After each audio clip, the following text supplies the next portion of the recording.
써니TV. 오늘은 3월 5일 일요일이다. 이제 날씨도 완전히 봄이 된 듯하다. 그래서 나도 오늘 두툼한 도룡이를 벗고 가벼운 후리스를 입고 배달에 나왔다. 기온도 따뜻해지고 햇볕도 좋아서 기분도 좋아지는 그런 날씨다. 오늘은 요즘 이슈인 배달비 인상에 대해서 이야기해볼까 한다. 우선 배달비가 언제부터 왜 생겼는지부터 알고 지나가야 한다. 우리가 언제부터 배달비를 내고 음식을 사 먹었던가? 불과 몇 년 전까지만 해도 동네 중국집이나 치킨집에 배달을 시키면 배달비 없이 음식값만 지불하고 먹던 시절이 있었다. 짜장면 한 그릇만 시켜도 배달비 없이 배달이 오고 했던 것이 진짜 몇 년 전이다. 이제는 당연히 배달비를 내고 음식을 사 먹는 것이 당연한 걸로 인식되어졌다. 많은 사람들이 배달비는 배달앱 때문에 생겼다고 생각하지만 사실은 교촌치킨이 먼저 배달비를 받기 시작했다고 한다. 2018년 5월 최저임금이 7,530원으로 16.4%의 급격한 인상폭으로 오르자 교촌치킨은 가파른 임금 상승과 현장 마진을 확보하기 위해 기존 치킨 가격에 배달비 2,000원을 받기 시작했다고 한다. 그 당시 교촌치킨이 이러한 정책을 쓰자 많은 소비자들은 이제 교촌치킨을 누가 먹겠냐 이렇게 얘기했다고 한다. 그러나 이러한 예상과는 다르게 허니콤보의 성공과 더불어 많은 사람들이 교촌치킨을 시켜 먹었고 점차 사람들 인식에 교촌을 먹으면 배달비 2,000원을 내야 하는구나가 머릿속에 박힐 때쯤 다른 치킨 메이커들도 슬그머니 배달비를 받기 시작한 것이 시초라고 한다. 이렇게 모든 치킨집들이 배달비를 받기 시작하자 배달 대행 업체들도 생겨나기 시작했고 업주 입장에선 배달비를 소비자가 지불하는 것이니 배달하는 직원을 안 뽑고 인건비도 절약돼서 좋고 보험비, 배달 직원 사고 시 경비 처리 등등 신경 쓰지 않아서 업주 입장에선 반기는 분위기였다고 한다. 그 당시 내가 아는 분도 치킨집을 했었는데 제일 힘든 게 배달 직원 관리가 너무 힘들었다고 한다. 중국집 같은 경우엔 숙식을 제공하는 집도 있었고 사고 시에 치료비, 보상비 등등 모두 업주가 지불했다고 한다.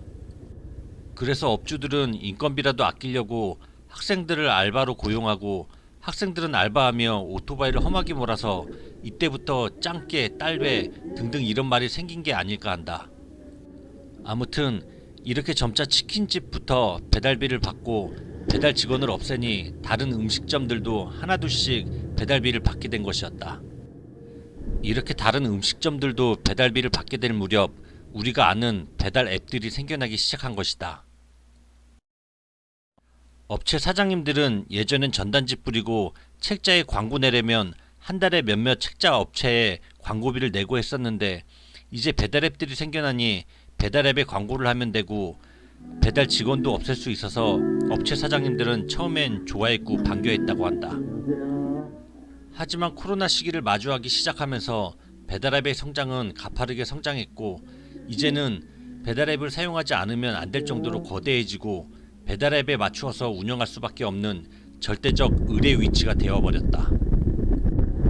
수수료를 올리면 그대로 따를 수밖에 없고 배달비를 올려도 그대로 따를 수밖에 없는 그런 시스템이 되어버린 것이다.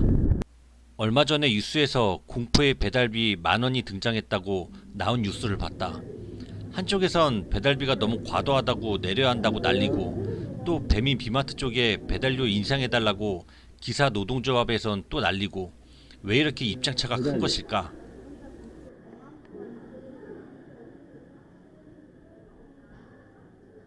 나는 배달기사이기도 하고 거의 매일 음식을 시켜먹는 소비자이기도 하다.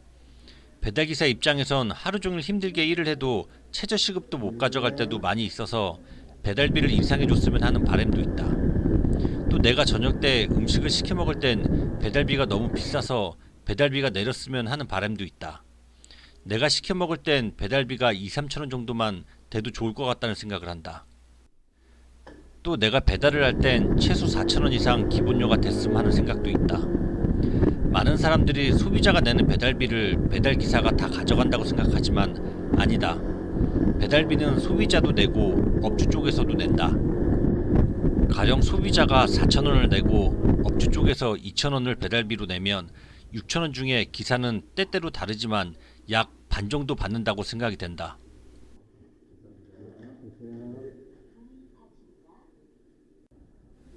나머지는 앱 회사가 가져간다고 한다. 이러니 업주 입장에선 앱 수수료의 배달비에 약 40%를 떼고 음식 원가 빼고 하면 마진율이 얼마 안 남으니 음식값을 매장가보다 앱에는 2~3천원 비싸게 올리고 그 피해는 소비자가 받게 된다. 또 기사들은 하루 종일 힘들게 위험한 일을 하면서 돈은 얼마 가져가지 못해서 배달비를 올려달라고 하니 또 그 피해는 소비자가 받게 되고 이렇게 악순환이 되는 것 같다. 나는 이렇게 생각한다. 여기서 배달비를 더 올린다? 그럼 소비자들은 점차 배달을 안 시켜 먹을 것이다. 얼마 전 택시 기사들이 택시비 기본료를 올려달라고 시위하고 했었던 것 같은데 택시비를 올리니 어떻게 됐나? 손님들이 택시비가 무서워서 안 타게 되고 택시 기사들은 예전보다 벌이가 더 안 된다고 한다. 차라리 올리기 전으로 돌아갔으면 한다고 한다. 이처럼 배달비도 무조건 올리는 것도 좋은 건 아니라고 본다. 그럼 문제는 간단하다. 플랫폼 회사들이 배달비는 가져가면 안 된다고 생각한다. 소비자와 업체에서 배달비를 지금보다 적게 받고 받은 배달비를 배달 기사에게 다 주면 된다고 생각한다. 그럼 소비자들도 배달비에 부담이 없어지고 업체에선 음식값을 올려받지 않게 돼서 좋고 그럼 그 혜택은 소비자가 받게 되는 것이다. 기사들은 지금보다 배달비도 많이 받게 돼서 좋을 것이다. 플랫폼 회사들은 매장 수수료와 또 광고비만 받아도 흑자일 텐데 배달비는 이런 식으로 하면 모두가 좋을 것이다. 실제로 지난 몇 년간 다른 기업들은 매출이 적자일 때 배달 플랫폼 회사들은 엄청난 흑자를 냈다고 한다. 정말 이렇게 하지 않고 지금처럼 서로의 목소리만 낸다면 배달 시장은 몇 년 안에 망하게 될 것 같다. 지금도 점점 배달이 줄고 있는데 계속 배달이 줄게 될 것이고 그럼 배달하는 사람들은 이쪽 일을 떠날 것이고 소비자는 불편해질 것이고 업체는 또 업체 나름대로 피해를 볼 것이고 배달앱도 점차 없어질 거라고 생각이 된다. 정말 이러다 다 죽어! 이 드라마 대사가 생각난다. 이상 배달비 인상에 대해서 이야기해봤습니다. 오늘 영상이 유익하셨다면 좋아요와 구독 부탁드리겠습니다. 저는 다음에 더 좋은 이야기로 다시 찾아올게요. 시청해주셔서 감사합니다.